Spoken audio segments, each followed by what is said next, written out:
Good afternoon.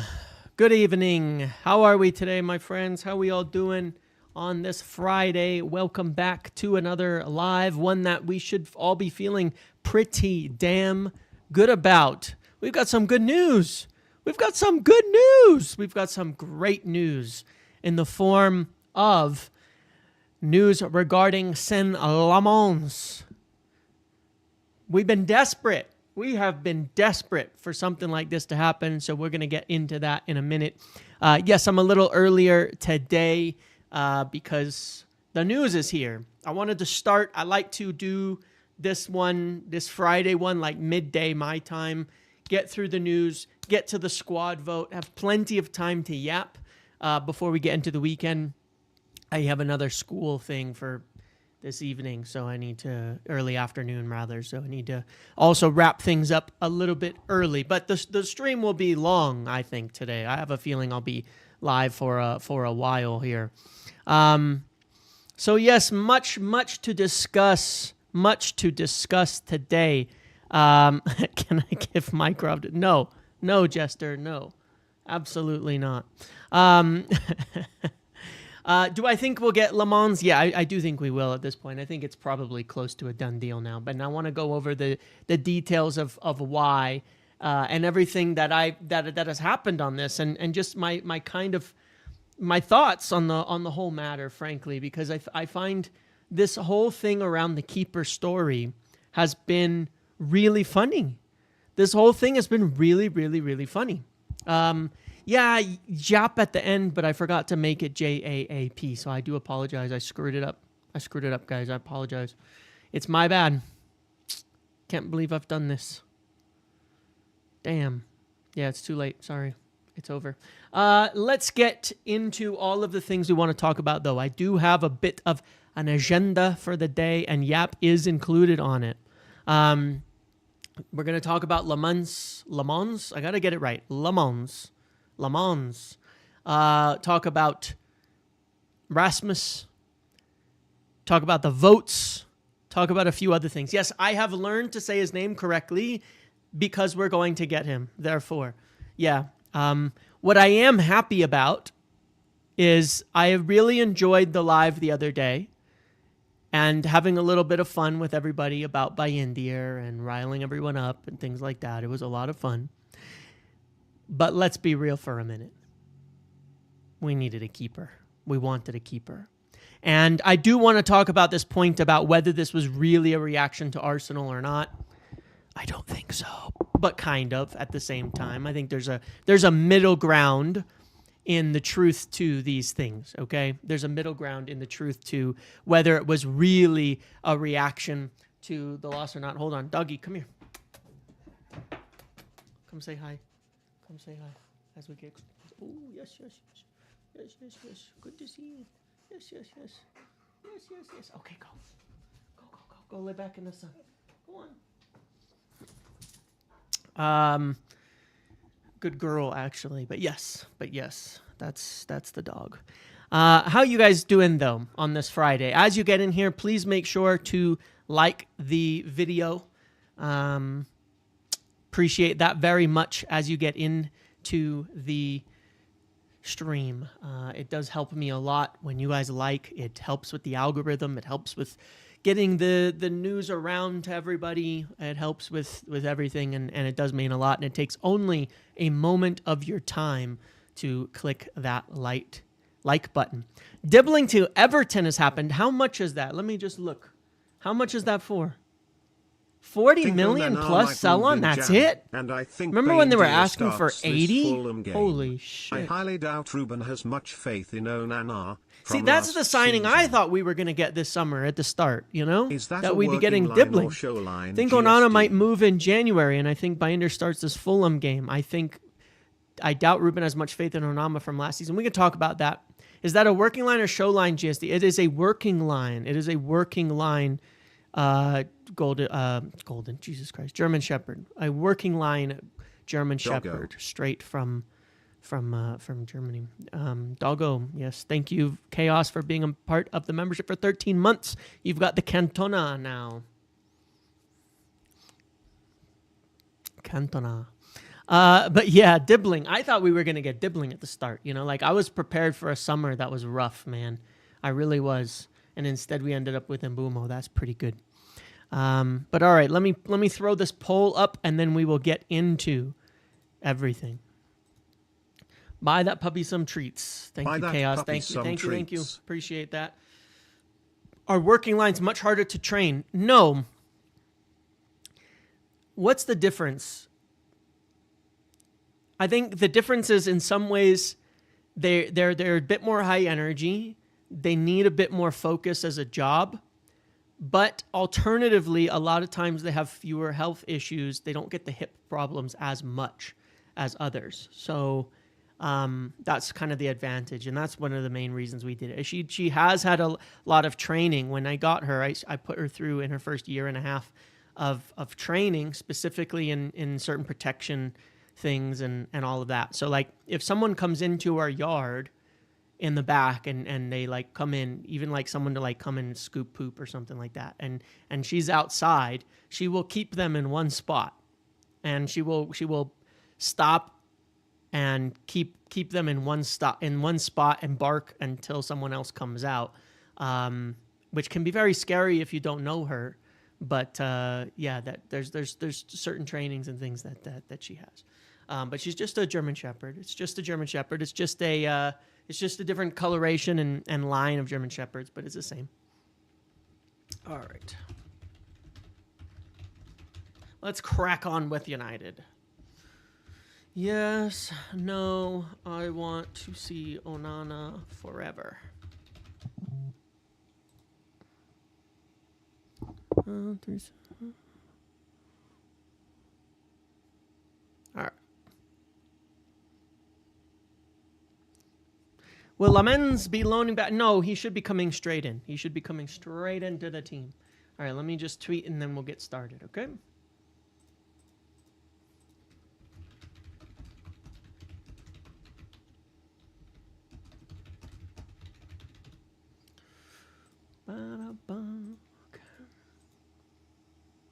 Wow.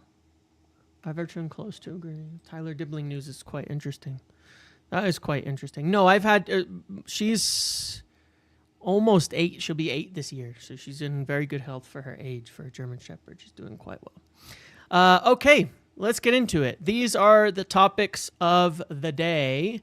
Lammens, Højlund, Onana, and Altai. I want to talk about that specific situation. We'll do our squad vote, and we'll get into some of the yap on things. Now, one of the things I want to mention here on this whole goalkeeper situation is, as you know, obviously you get like this kind of like, oh, well, was a goalkeeper on the cards this summer or not?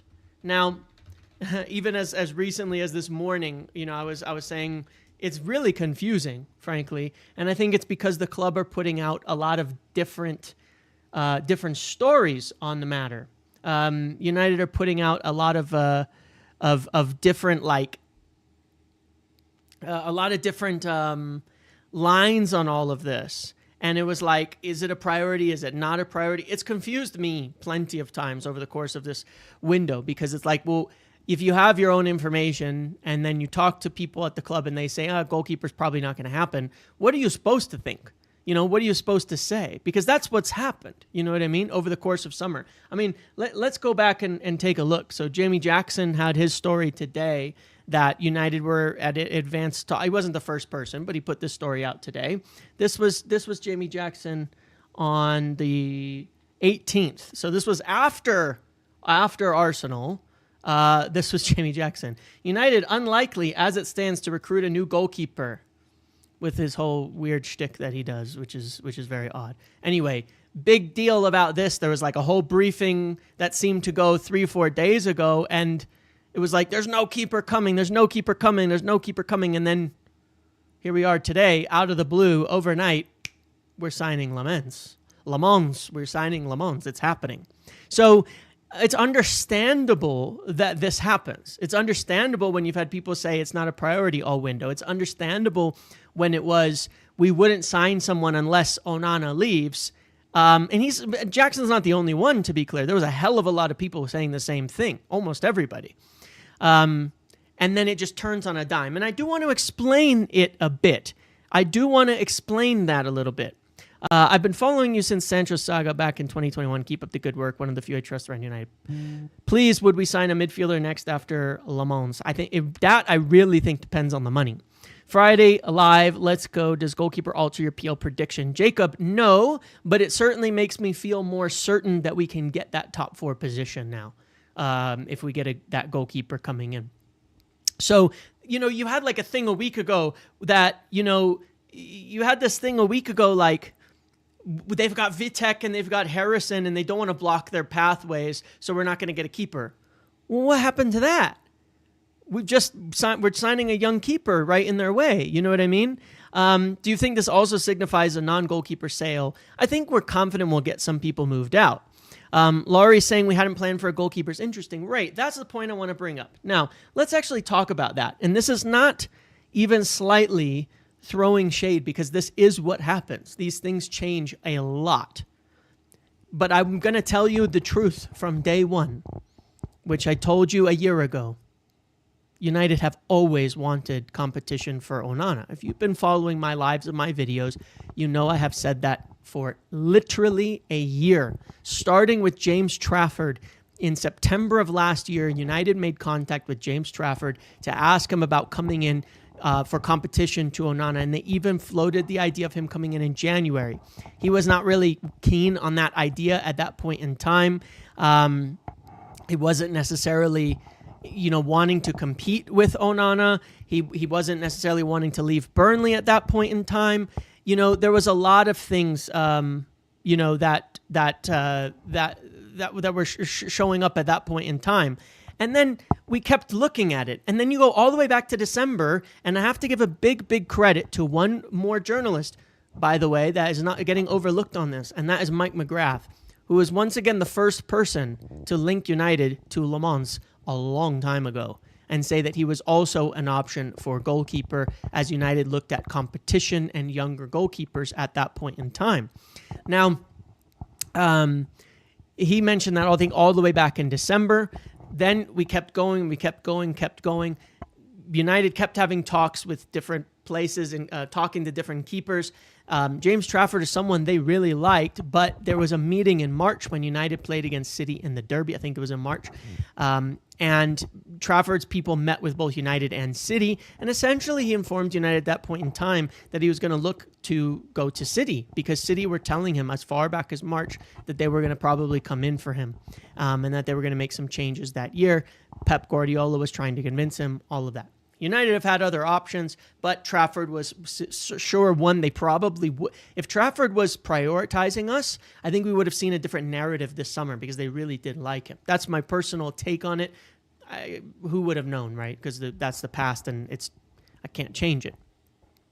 But United have wanted competition for Onana for a long time, since the moment it was essentially sure it would be really tough to shift Onana out. So if we go back to June 28th, when I did, a big thread kind of just clearing up all the things. And once again, that's where we talked about, Wharton and Ederson and people again. Goalkeeper continues to be of interest. Onana expected to stay. At the moment, there's no clear path for departure. Scouting all year for competitions. Names such as Lammens, Carnesecchi, Trafford, Newcastle were also about to get Trafford at one point, and they missed out on him too, which is pretty funny.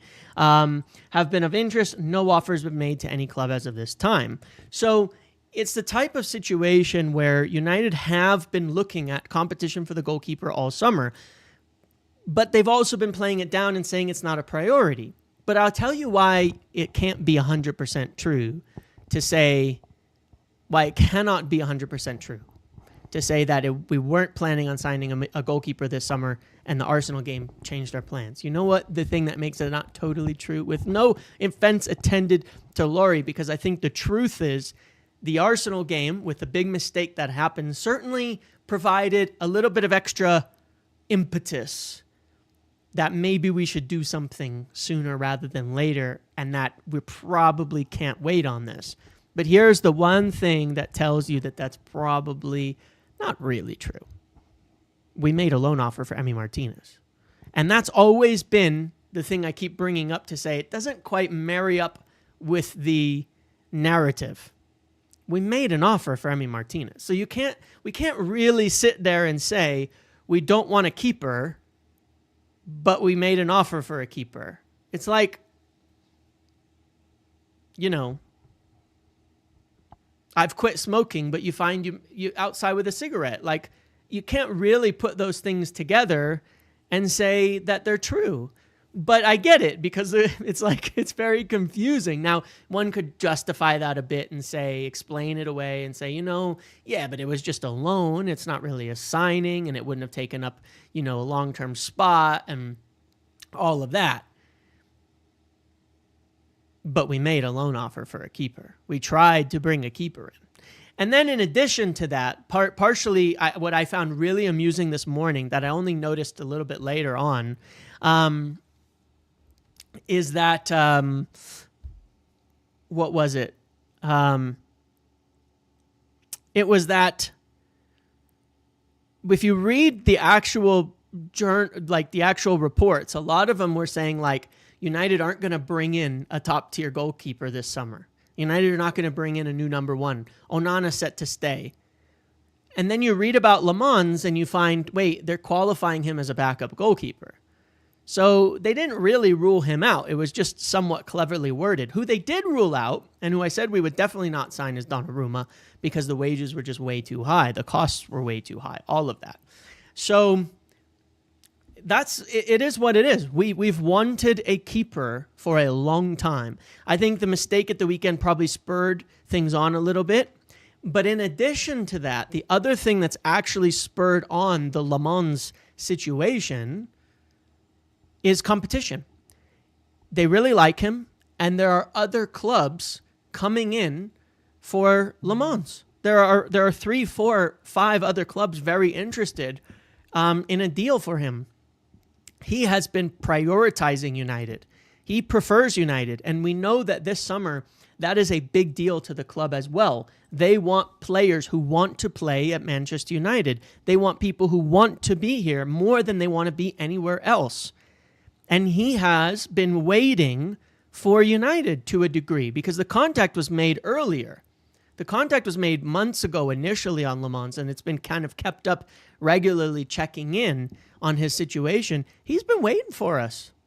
And I think that that's a really, really good sign.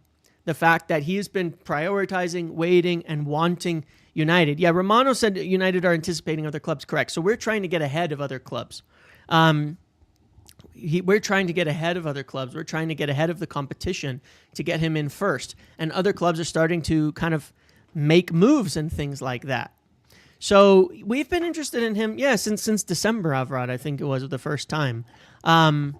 No, this wasn't the info that I had. I talked about the doctor, and there's something else. I told you it wasn't transfer related. So no, I'm not claiming to have known we were making the move now for him. But it's been confusing, and I've kind of been continuing to leave the door open and mostly just talking about that it is confusing, because I think even this morning in the video I put out, I said it's really confusing. The whole narratives are confused. The reports are confused. Everybody's on a different page. So it's hard to know what to think, because you can talk to some people and they'll say this. You talk to others, they say this. But the door feels open. The door feels very, very open. And I think what is 100% certain is that United and Ruben are not convinced about any of our keepers. That's the truth. They are not convinced about any of our keepers. That much we can all say for sure, and that's why we want to make a move like this, and I think it's the right time. It was cool seeing the Athletic credit you on the exclusive. Yeah, it was cool. Mock Bell as well. That was very, very nice. So, look, there's been a lot of noise around the keeper thing. Here's the truth. As I said, we've wanted a keeper for a long time. We laid the groundwork, but it's also true to say at certain points through this summer that they were not planning to do it. But I think what's important to note is it's not a panic. This isn't signing, Casemiro because we lost a game. It's simply looking at it and saying, we know we've wanted this player for a long time. We should just do it. We can't afford to wait anymore. We've wanted this player to a long time. We need upgrades for a long time. We need these improvements, and let's just do it. Now, I want to show you something really interesting from a stats basis on Lammens. This actually blew my mind, and when there's going to be 3 names you're going to see here, and you're going to say, okay, I see why these are the 3 players that United have been looking at. Are you ready for it? Can you handle it? Because remember what I said. What do we want out of a keeper? What does Ruben Amorim need out of a keeper? It's not that complicated. Ruben Amorim needs out of a keeper safe hands. You ready? Check out this chart, okay? Check out this chart. This is prevented goals, and this is save percentage. Now, I want you to find 3 names in the top to top right that we've been linked to this summer. James Trafford, Lammens, and Milinkovic-Savic. Look at that. These are 3 players United looked at this summer and prior for the keeper position to provide competition. And look at where they are. They're all up in the top of this. Prevented goals and save percentage. Milinkovic-Savic, this is what we were looking for, is safe hands. Just don't let the damn ball in the net, you know? Just safe hands. Where's Onana? Let's see. Onana is all the way in here. Let's see if Bayindir is in here. Oops. I don't think Bayindir is in here. Uh-oh. Is it crashing? It broke when I tried to type Bayindir in. So, yeah. That's it. Now, we can look at other stats like... I'm trying to think what else would be good for a keeper. They don't have a ton of keeper stats on here. Because some of these are not really keeper stats. Like if you look at exits per 90, I think that's like sweeping. You're not going to find our guys on high on the exits per 90. They're going to be in this range. They're not really sweepers. Yeah, Bayindir probably doesn't have a lot of minutes. You're not going to find them in those kinds of places. I'm trying to think if there's anything else. We could do like pass completion percentage, and you're going to find them decent, right? Like they're in the middle. Let's turn the median line on. Right in the middle, right? They're not like great on, they're not like crazy on passing. But yeah. High claims. I don't think they have that on this chart. Unfortunately, I don't think they have that on this chart. I did look for that, but I didn't see it. Long pass accuracy percentage as well. Let's see. Oh, shoot. I hit the wrong button. Let's go back to prevented goals so we can find them properly. So they're not necessarily above average passers, but yeah. So really what were we looking for is they could save the damn ball. Keep it out of the net. Safe hands. That's what we've been looking for. Stop goals. You know. Now, if you do go to be very clear, though, hold on one second. Let me pull it up because it's in another spot. You can find this. It's not like these numbers don't exist. Okay, these numbers do exist. Oops. If you go to FBref, let me just pull it up here. Here we go. If you go to this site, obviously you can see crosses stopped 99th percentile.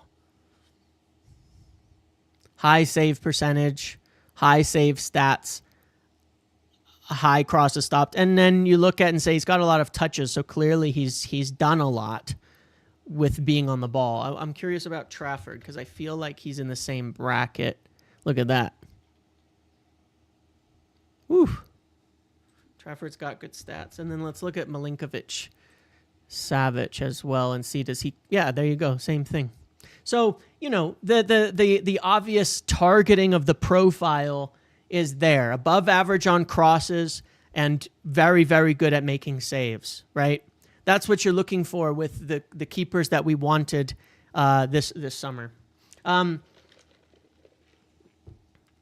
important thing, George, on that is that the stats we're talking about there are goals prevented and save percentage. So if they're letting a lot of shots in, if they're high on those stats, it still means they're being very good in terms of on their efficiency of keeping the ball out of the net.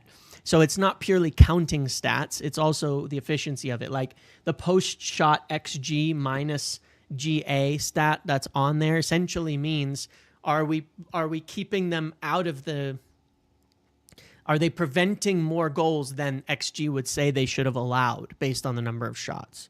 So just to explain that. So essentially by the stats, they're very good keepers who save the ball really well and prevent goals at an above average rate, meaning they stop goals that would have otherwise happened. That's what those stats mean. They stop goals better than the average keeper stops goals. So that's that. Now, should you worry?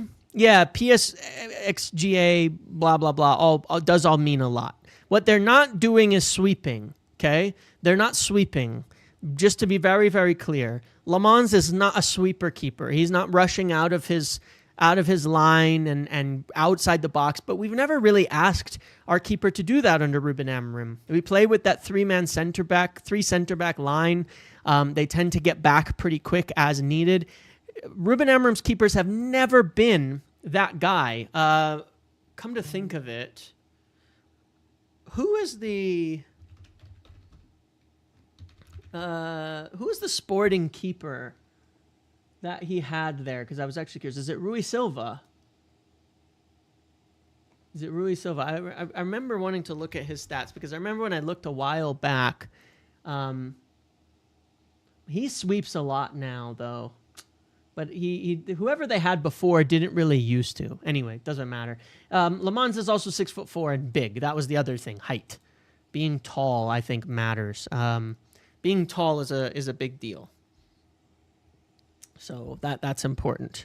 I don't think that is his major weakness. He's very aggressive in coming to claim crosses, which sometimes lead to him like. What's the word for it? What is the word for it? He's very aggressive, which sometimes means he overshoots it. You know what I mean? But he does claim a lot at the same time. Anyway, I'll look it up. But look, it's not necessarily all about height because Altai's 6'6" and he can't claim across. So anyway, it is what it is. We'll find out more. I would say watch more at this point. Like beyond this, you're just going to have to watch. You're just going to have to watch, wait and see what happens. That's the key now. Wait and see, go watch some footage of him, see if he's any good or not, see what he can do. But they've wanted him for a long, long time, and they've picked Lammens because he has the characteristics that they want, and that's what matters more than anything else. Look, he's young, and he's going to make a mistake here and there because he's a young keeper, but the important thing is he has very, very good fundamentals. No, see, I've been saying it Lammens, and people tell me that's totally wrong and are saying it's Lammens, so I'm going to say it's Lammens now. He's going to make mistakes, but his fundamentals are very good. Now, on Rasmus Højlund, obviously, this situation continues to boil on, but the fact is today there is an offer from Napoli on the table essentially for him, discussing a potential loan plus obligation formula. So it's pretty much just up to him now. Yeah, look, all of the feedback, by the way, just following up on that, on Lammens, is that he's a very good keeper with great fundamentals, but he's also only 23, and keepers make mistakes here and there at that age. But as long as it's not every game, and as long as he's not messing up everything, and as long as you just know it's the fundamentals. I think Owen said it on this morning's thing with The View very well. It's the fundamentals.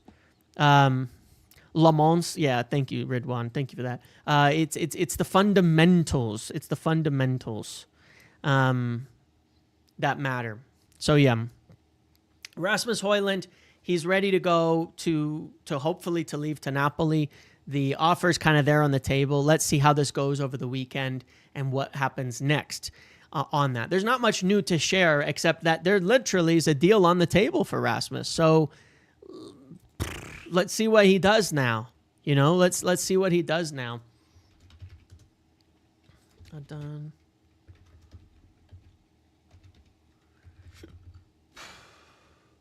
Whatever.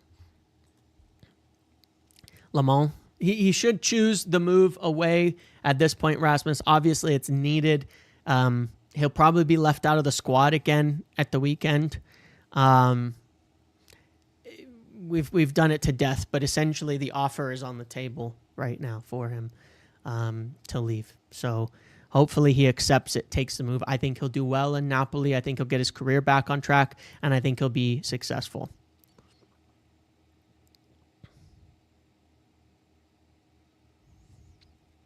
Sorry to hear that, Tom, but I'm happy to have you here. Appreciate it. Let's talk about the Onana and Altay thing then. Who's likely to make way? The simple answer is obviously it seems like it's going to be Altay, right? It's just too difficult to move on Onana at this point in time. The amount of money that we owe on Onana, it's still like 20-something million, high wages. Be very, very hard to get him out, I think, is essentially a big part of the problem. But I really don't want to say that with any certainty because I think that it's hard for people to know with any certainty whether that's true or not. He was left out last weekend. Logic dictates that Onana will be the one here. They've briefed he's the number one. They've briefed he's the number one so far. They've briefed he's like the main guy, that Lammens is going to compete with him, but he's probably going to start over him pretty quickly. They've done all of that. But then Onana was left out. But then it's a lot easier to move Altay than it is Onana. And perhaps that performance from Altay, which aside from the massive error, was pretty good, will get him in the shop window to where maybe people will be interested in him. Maybe there's a chance he actually gets a move after this. It's altogether possible. But moving Onana would certainly save more money too. It's tough though. I truly am not sure. I think we need to not make too many assumptions until we see what happens on Sunday. And that's the only right way to approach this. Let's not assume too much until we make the until we find out what happens on Sunday. If he's left out again, is he not then in the, is that not a bit of a message that they might be forcing him out? Because the other day, in kind of waffling around back and forth as to how this was going to end, I did say, I kind of feel like we're going to force a keeper out and buy one. And it feels like that's what we're doing. Someone's going to be left out again this weekend. Someone's going to be left out again this weekend, right? It's almost impossible to say that they won't because we have too many players that need to be in the team. Someone's going to be left out again. Unless we have some injuries that we don't know about, someone will be left out on Sunday. And that is probably the player that is going to be pushed out after with this Lammens deal. And it's not going to be Tom Heaton. So I think we can assume that it's Altay because he's a lot easier to shift. But it might not be. It may be that that's the other possibility, CJ. Like, it may well be that they are both available, that they're both going to be told, look, you're going to be in competition and you might have to find a new club and there may not be a lot of minutes for you. Find somewhere to go.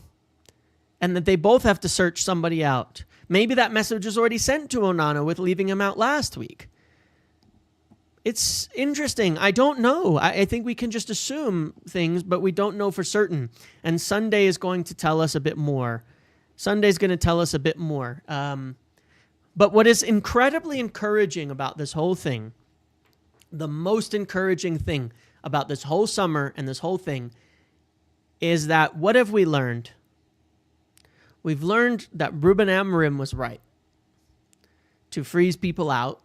And we've learned that they are not even slightly accepting bad standards at this club. That whole 2-year thing that we talked about in the beginning, that's real. That whole 2-year thing is real. You know, that whole 2 years at the club, and if you're not successful and all of that, it's real, man. They have serious standards. Goalkeeper's not good enough, they're just going to get them. Just going to get someone, and then you figure it out. Striker not good enough, we're going to get them, and then you figure it out later. You know, so like they did with Højlund, they brought in Šeško, and then Højlund has to figure it out what to do. And I think on the keeper front, it's going to be the same. I still think we're moving a keeper out to get one in, which was always the narrative, but it feels more like we're going to sign a keeper and then make them figure out how to leave. They're just being told, like, you have to be good enough. You either compete, and if you're not good enough, you get your time, and then after that, that's it. You know, if you can't figure it out after that, then it's too bad. You know? And there's nothing we can do about it at that point. You know, so, yeah, they're making it really, really clear about their intentions, and they're making it really, really clear when a player isn't going to be there that they're not just going to get to sit. So that's why, you know, I made that list of players who would be in a prove-it year, and by next summer, they'll be sold if they don't have a good year. And there's a lot of players on that list. 1 second, guys. I just need to take this. It'll take 2 seconds.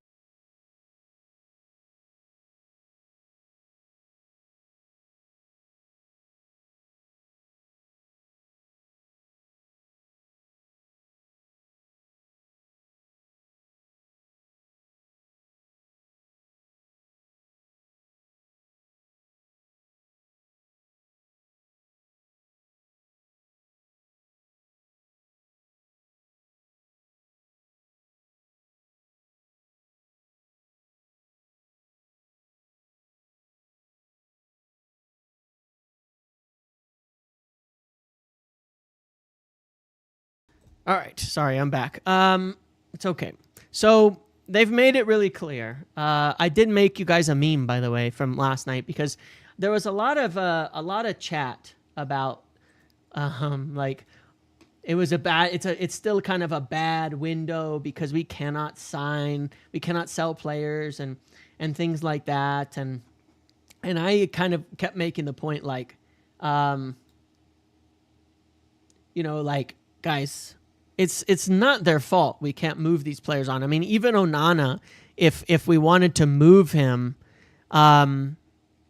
even if we wanted, we can't because of some of those financial reasons and things like that. But anyways, I made you guys a meme, so I hope you enjoy this. The biggest thing to bear in mind about why it's been hard to shift out players is that, like, you do need the player's approval in this sport. You know what I mean? And every one of these players that we can't shift right now, it's them that are causing the problem.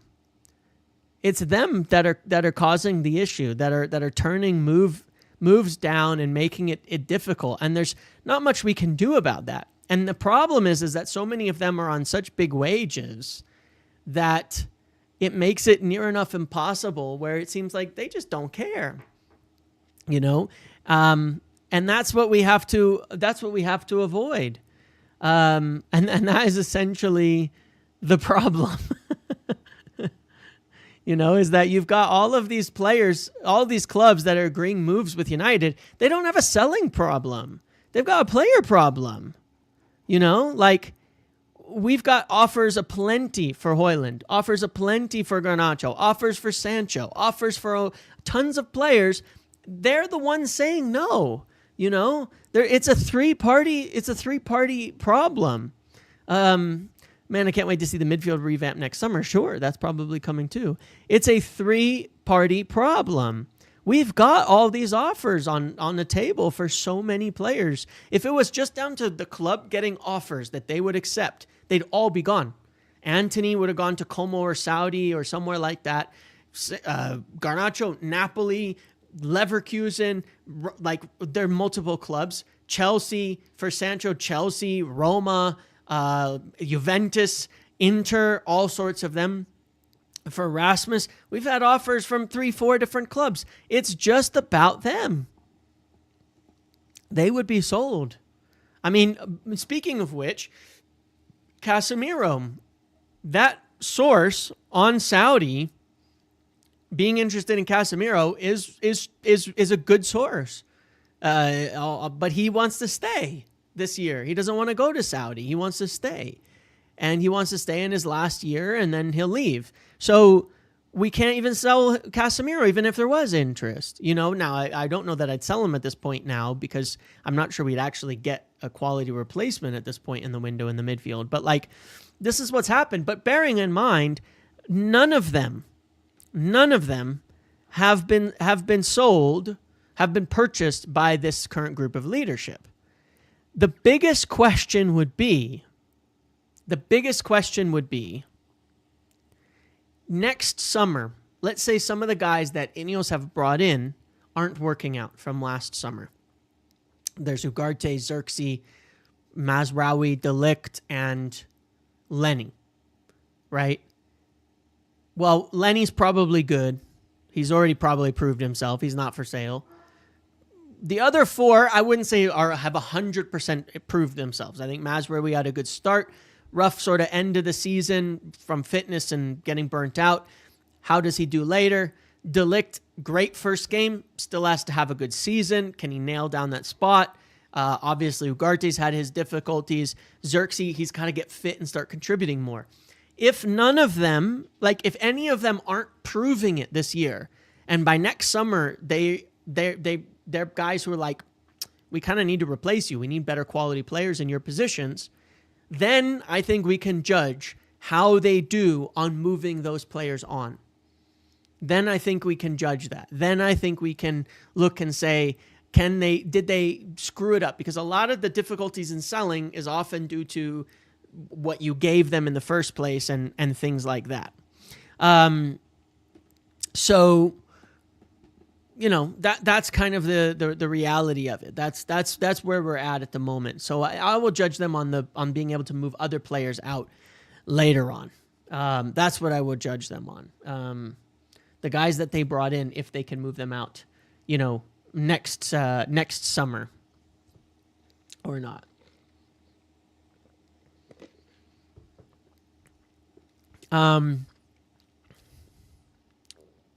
Just for what it's worth, I think I did say this a couple days ago.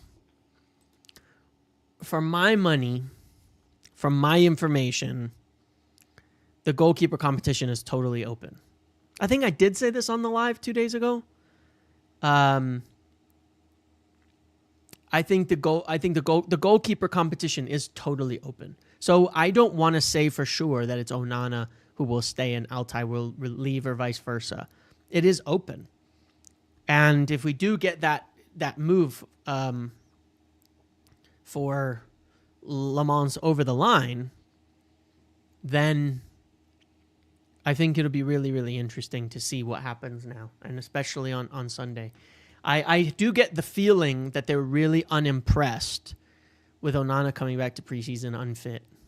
When you just look at the focus that has been there in summer on so many players, I think a goalkeeper coming back unfit and then maybe not even being, for whatever reason, whether it's something they saw in training or what, not even being ready for the start of the season because he's not fit, and you're a goalkeeper, I think was really, really unimpressive to Ruben and some people there. I think it's crazy unimpressive to them. I think they're like, holy crap, man. So I think that might have been something that changed things too and provided a little bit of impetus, because it was like, oh, he's going to be fit for the opener. And then he's not even selected for the opener for whatever reason. So I'm just wondering, like, what are they seeing in training? What are they seeing that made them feel that way, that, like, we just can't even start this guy? You know, it's like, I think that's kind of mad, honestly. So, yeah, it's a really, really interesting thing. But look, my personal opinion, personal information, and all of that is, despite everything, I think we've always wanted that competition coming in this summer. It's just whether we got to it or not. And the funds. I think the other thing that did change is we were lining up money potentially for Baleba. Remember that Baleba was off on like the Friday right before last week when we finally ruled it out. And then the keeper makes a mistake, and it's like, okay, let's just put some money towards the keeper. And I think that's essentially what has happened. You know, there is that then now we look at, we probably have the money just to do it. I also think that we've been exploring other midfield solutions, but they're very, very difficult to get done, to near impossible. Baleba, as we know, Wharton, probably impossible. Yeoman, very expensive. Stiller, not the right profile, so I don't think there's anything actually happening on that one. Since it first came out, I haven't really heard that there's anything real in that one in terms of trying to actually sign him. So, yeah, we probably just moved our money said, all right, we could spend a little money. I mean, Lammens is cheap. When you look at the amortization and how low his wages are going to be, $4 to $5 million a year is the total cost for him. So it's for sure we can do that. Did Antony actually reject Fenerbahce? Apparently so, yeah. Apparently so. So I think we've done well. Yes, Avrad, and I agree. I think we talked about this yesterday. I think the goalkeeper is more important than the midfield this season. If we can't get our top guys, let me bear that in mind. If we cannot get Baleba, Wharton, if we cannot get those caliber of players, a keeper is much more important. We will gain more points and not lose, or in reverse, not lose so many points.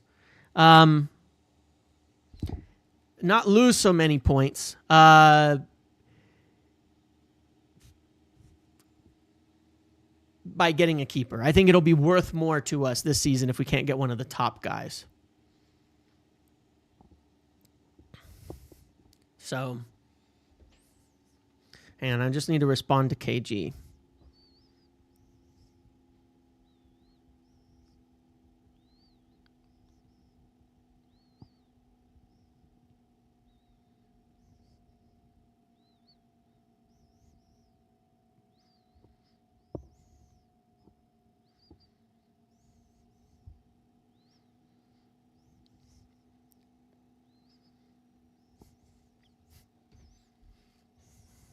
So anyway, that's my opinion. I think most everybody would agree this summer. If we cannot get a Baleba or a Wharton, then a keeper makes a bigger difference to us.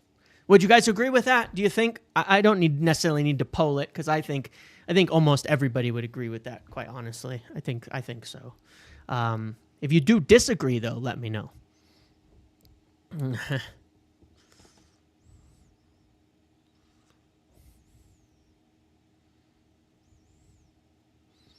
You can hear the nose whistle when I read.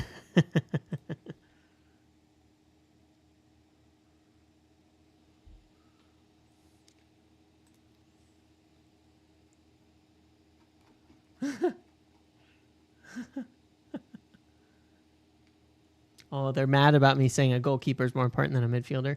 To be very, very clear, I'm saying if you cannot get a top midfielder, then a goalkeeper is more important. If you can't get your best guy, I think you could get some midfielders that aren't going to make much of a difference, because frankly, quite impressed with what Casemiro did. Quite impressed with that. What's the chances of Lammens being our number one this season? If he comes in and looks good, he'll be our number one. That's why we would want to sign him. Competition's open. He's not a child. He's 23 years old. He's played one, full senior season. He's in his second one, but he's 23. He's a good keeper. If he comes in and looks good in training and all that, he will start. The competition is wide, wide open. Wide, wide open.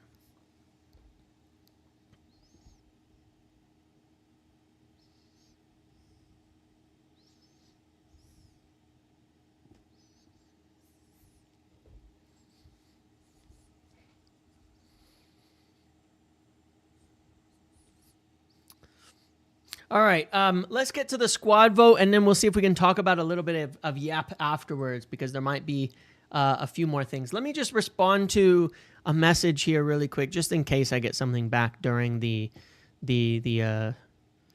stream.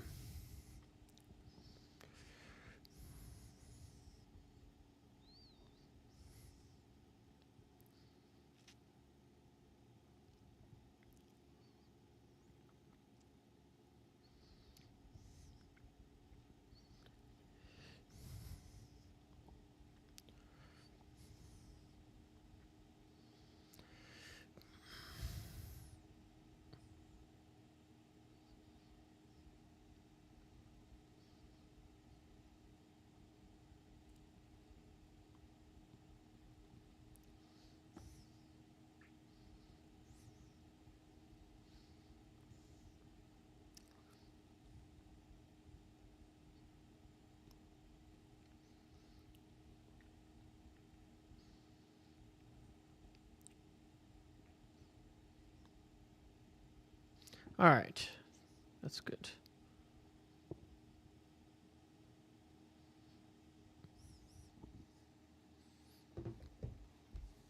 Okay, let's go to the squad vote.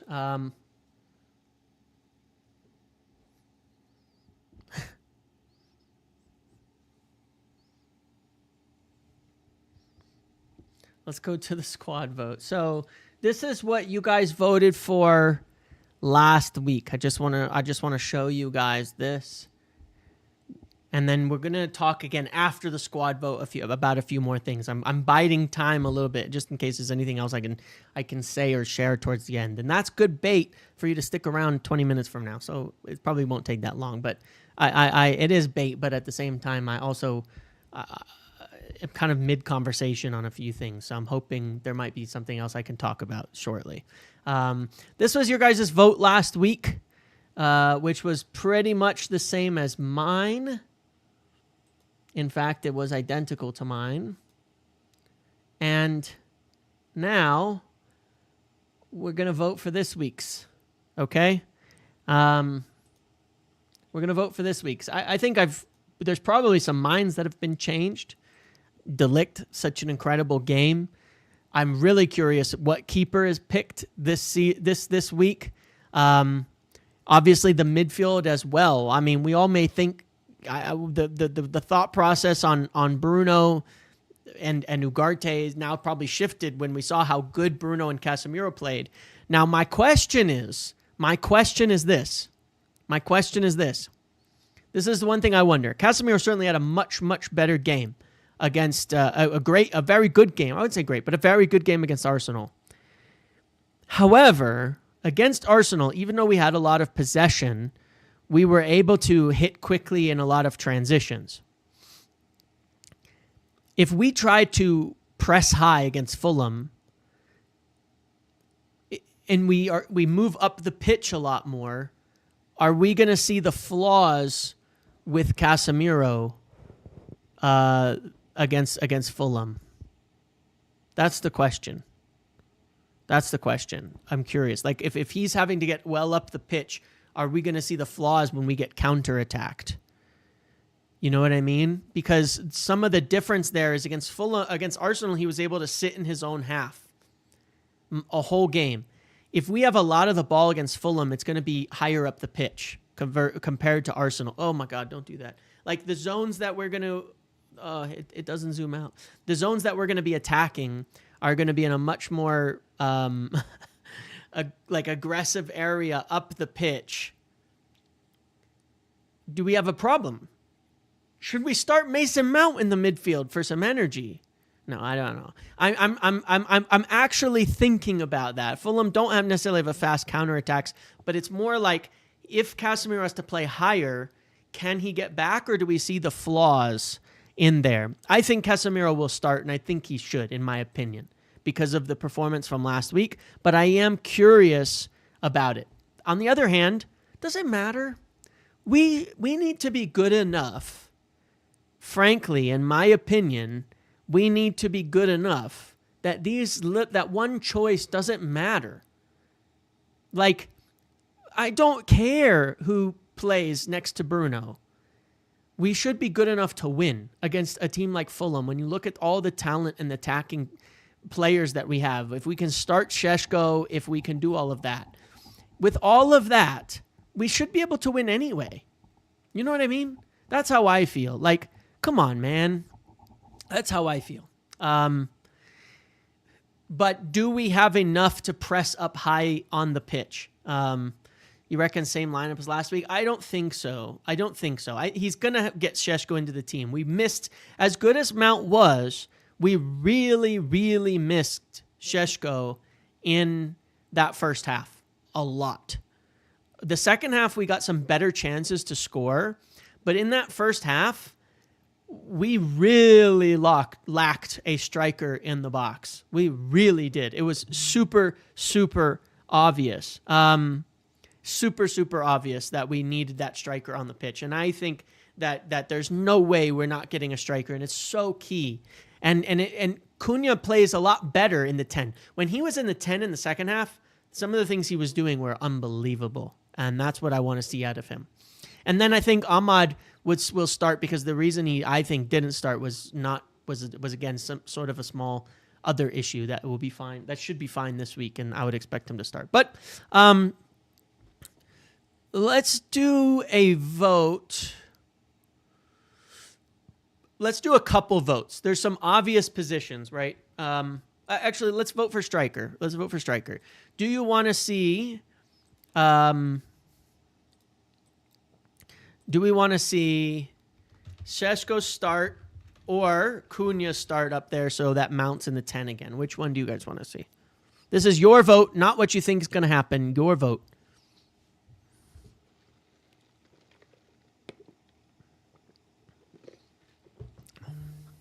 What do you want to happen? Again, not a prediction, guys. Just to be very clear.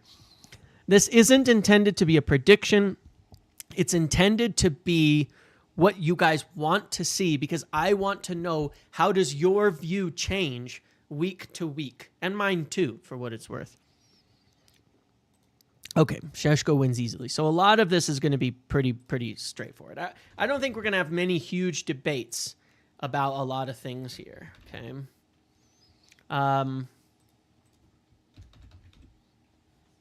These are obviously going to be in there then, and Bruno's going to be in there. Dorgu's going to be in there. We know that. We don't even have to debate that one. Lenny's going to be in here. I think that everybody's going to want... Let's go with right wing back just to test. Again, what do you want? Not what do you think. What do you want? As a community, I think Ahmad wins this really easily. I probably didn't need to poll this at all, frankly. Okay. Stop the count. That's easy. I think having more attackers against Fulham will be very good. Now, in the midfield, who do you want now? Do we give Casemiro another go? Do we give Ugarte a go and see if he can play well in a more high-pressing game where we're in the opposition half? Do we try for Mainu and go way attacking in this front? Or Mount, where you go even more attacking? Do we go full balls to the walls attack in this one? Well, here's your chance to vote Mainu, Shatters.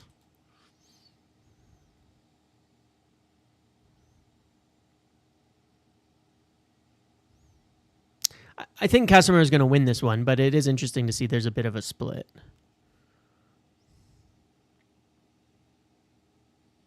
But this is who you want, not what you think. Who you want.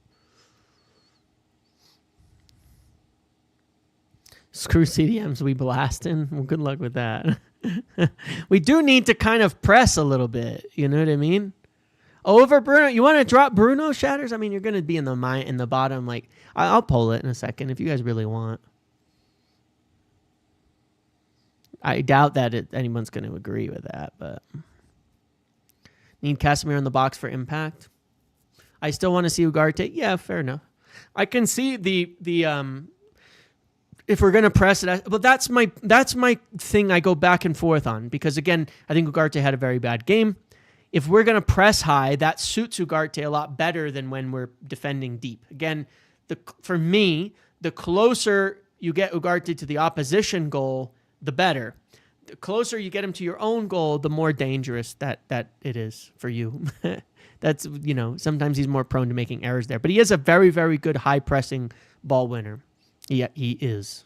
Just factually, he's very good at that. To help you sustain those attacks against teams that are sitting deep. What I don't want to see is, like the last time we played Fulham, we could not keep our attacks going. We kept falling off hard, and that was worrisome. All right, so we're going to have Casemiro in here. Do you guys want to see it? I'll poll it before I add Casemiro in here. Do you want to see a midfield without Bruno?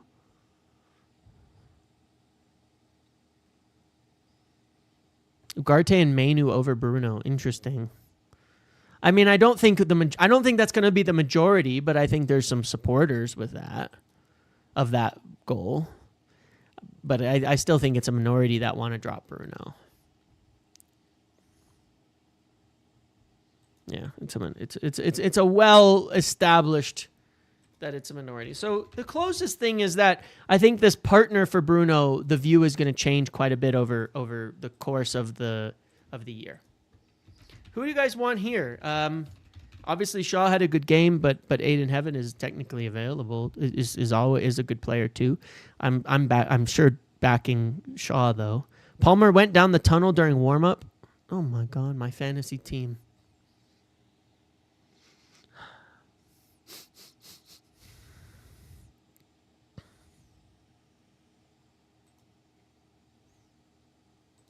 All right.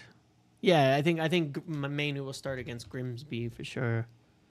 All right, so that's Shaw. Now this one is curious because Maguire's won in the last one.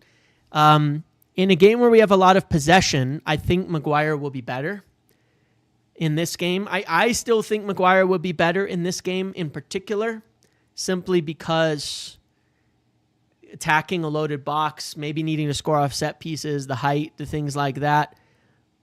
But De Ligt had a very good game. So who should play? Who do you want to play? Because De Ligt had a very good game. There's no doubt about that. Maguire's passing a bit better for scoring goals in a loaded box. Maguire won the last vote, but De Ligt had a really, really, really good game. So it'd be hard to drop him. It'd be hard to justify that, but Maguire might be better for this game. Not sure. But De Ligt earned it. He did earn it. He did. When you have a game like that, you can't drop the guy, right? You can't. You can't. Yeah, I agreed with you guys. Like I would look at it and say, I think that Maguire could be the justification, like tactically, but you can't drop De Ligt after that. He's really good. And you could bring Maguire on as a sub, obviously, later. You can also certainly play Maguire against Grimsby as well. So I think this way you keep most of the team the same as to what worked against Arsenal. So I figured De Ligt would be the choice for that, and I would tend to agree. Now at keeper, we have a choice, my friends. We have a choice. Bayindir, Onana. This is the only one I genuinely have no clue which way it's going to go.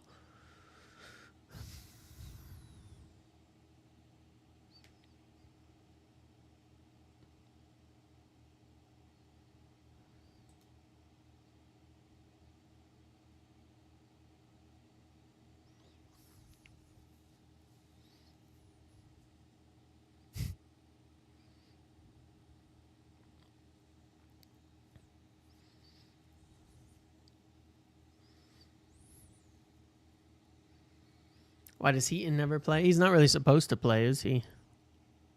Yeah, honestly, I don't even remember who I picked here. I probably just picked Onana because it was just like my default selection. But okay, Bayindir it is. So how has the team changed from last week? How How has the team changed from your views last week? So here you go. What's changed is Casemiro, Delict, and Bayindir. See how reactionary you guys are? This is mine. This is yours. You guys are so reactionary.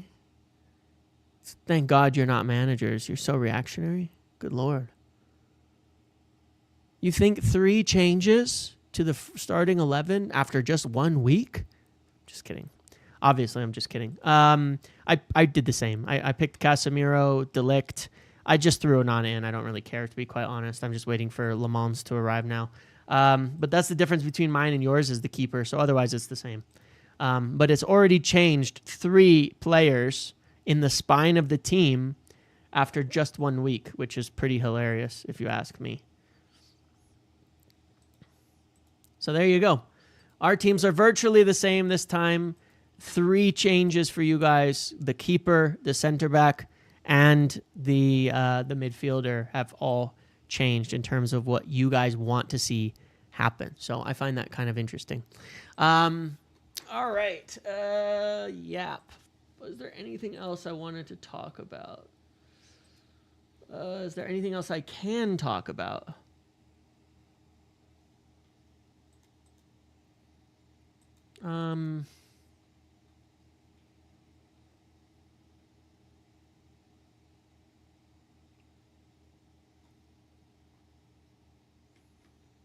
Any other news of note today?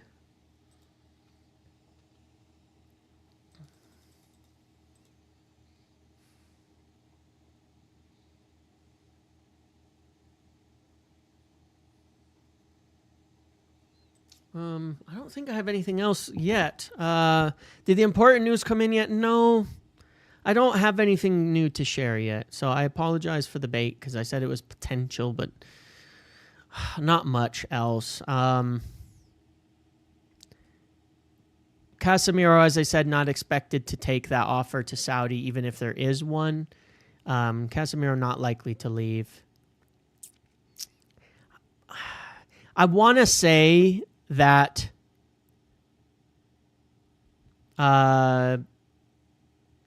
we won't get a midfielder right now, that it's unlikely at the moment. The questions I've asked on Angelo Stiller have not come back with anything of note. I said that earlier too. I have not heard anything on Stiller to make me believe we're actually trying to make a move there.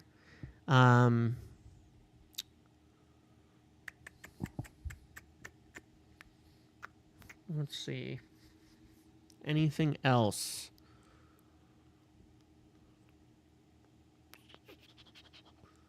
Stretty said Inter are sniffing around Onana, potentially because they missed out on Lammens.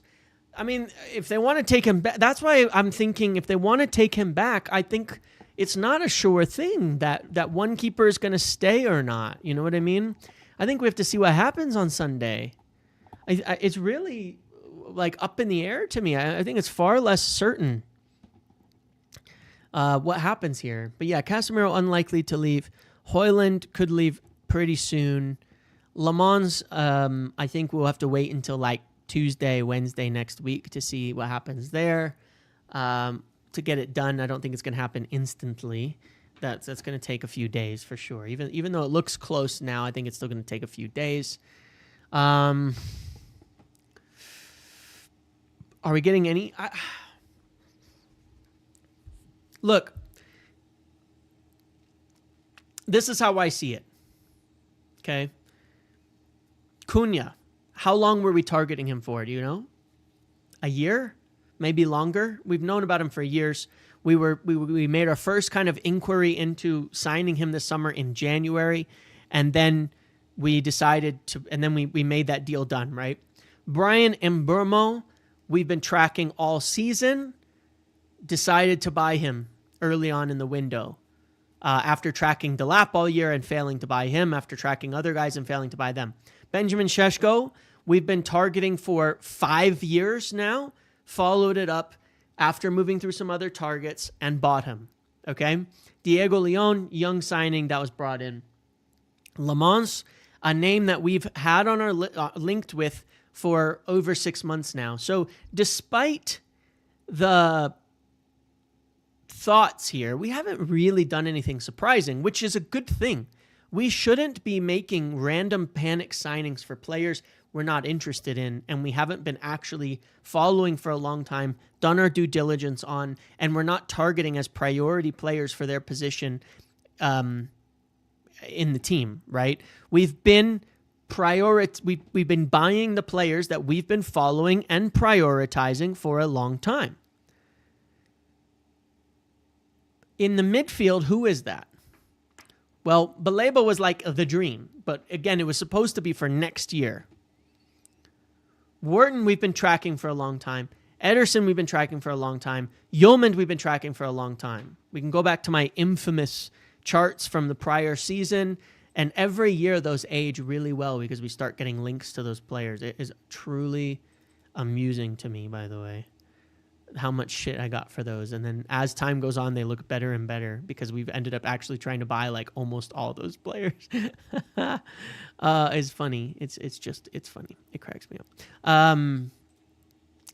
So the question is, would we go for one of the same players that would we sign someone who's not a part of the same like group of players that we've already been targeting, that we've had on our strongly on our list for a long time, that has not been mentioned by anybody?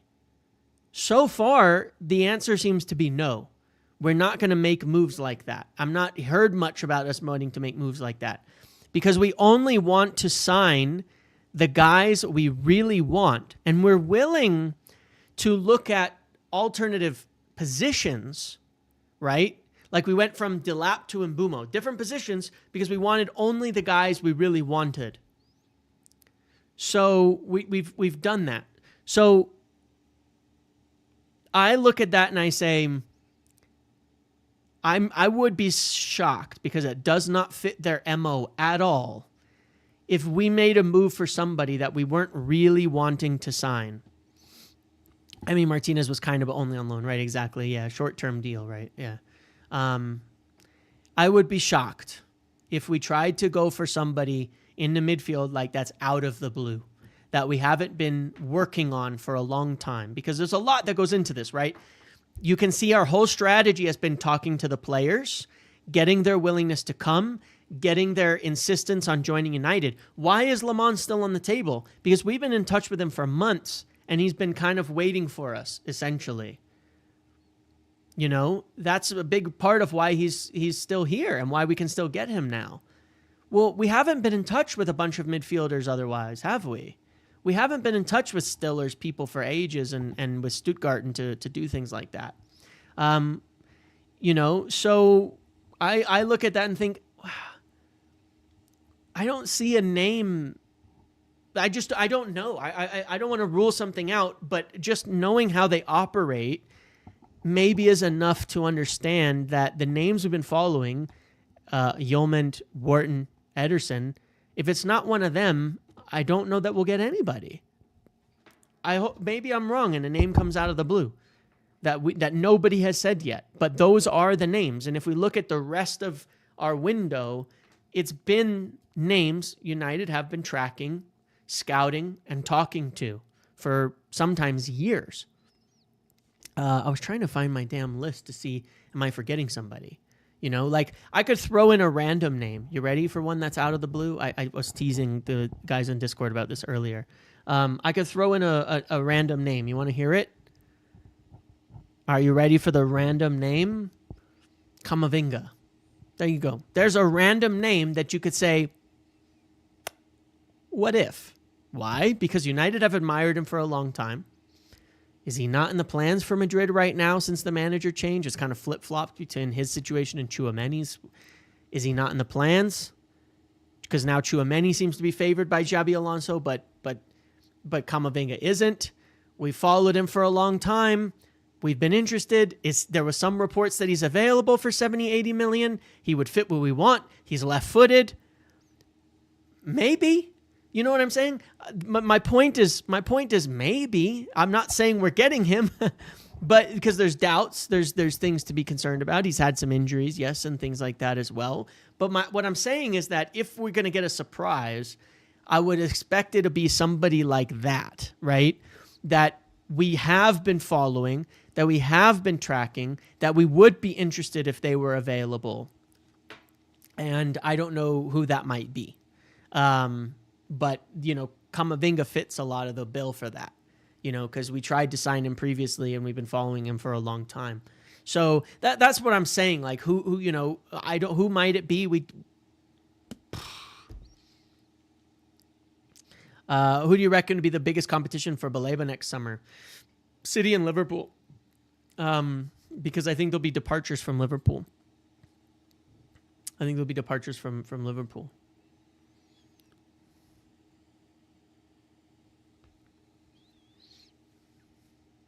Yeah, United have been good with injuries as well. Correct. They've kind of turned things around. So I'm saying if you want to wonder, could we turn to somebody? I would almost think it's more likely that we would turn to somebody like Camavinga than someone else. You know what I mean? That we don't expect. I'm just saying random. I'm just being random, bringing a name up that to me fits more in line with what we usually do. What we usually talk about.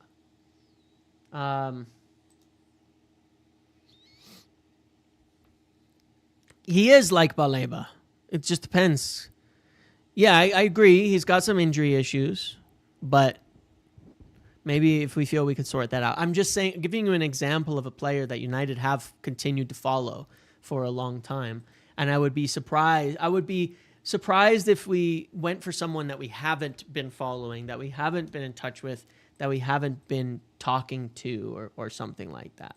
You know what I mean? That would be how I would. That's my point that I'm making there, is that it's more likely to be someone like that with how they operate than it is likely to be some random player we've never heard of. That we've not really been working on.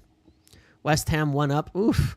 What about Chelsea, man? What about Chelsea? Remember all the gluck on Chelsea? Remember all the gluck about Chelsea, about how good they are, how amazing they are, how incredible Chelsea is.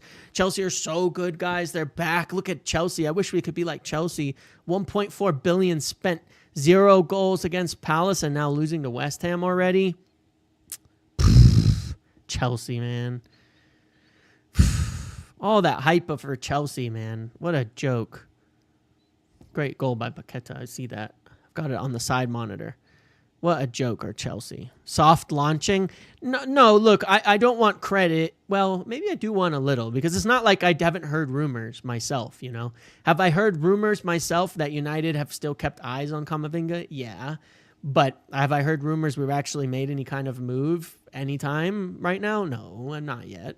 But no, I don't really want credit for it. I'm just bringing up examples in terms of understanding, how these guys operate.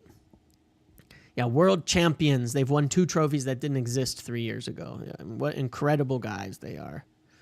Incredible stuff. Yeah. What an incredible club. Amazing. So good.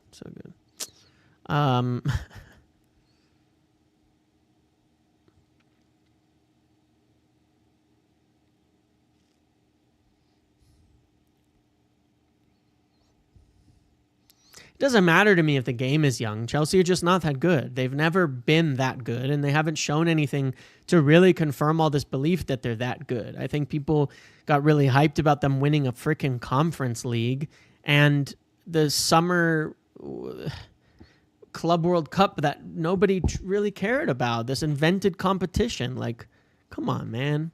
But yeah, I had Cole Palmer in my fantasy team, so yeah, I'm screwed, unfortunately, on that front. Anything else you guys want to know about before I end it for now? Probably for the day, I'm going to record my preview for the game tomorrow. I'll record my preview tonight, post it tomorrow, and I'm sure I'll have some sort of live or video tomorrow either way. Trying to think if there's anything else I wanted to talk about today. But I think that about does it. I think that's it. I think I'm done. I think it's over. It's Jover. That's it. Alrighty, guys. I'm going to end it there. Nothing new on the stadium front from me as of yet. I want to thank you all for being here. Thank you for liking the stream. We got up to over 500 while we were live. That means a lot to me. Smash a like on the way out. If in your opinion, how many Bomb Squad members end up leaving? How many stay? I think all of them will leave one way or another by the end of the Turkish window, personally. I think they'll all leave one way or another. But thank you all for hanging out. Thank you for watching. Hit a like on the way out to get that even higher. Thank you. Appreciate you all. Hopefully we'll be back tomorrow and have a good game at the weekend. Sign Lammens next week. Win against Fulham. Win against Grimsby. New goalkeeper in. And we will all feel really good about the rest of the season, I think, at that point in time. I think we'll be very, very happy. So let's hope we have a good week to come. Thank you all. See you later.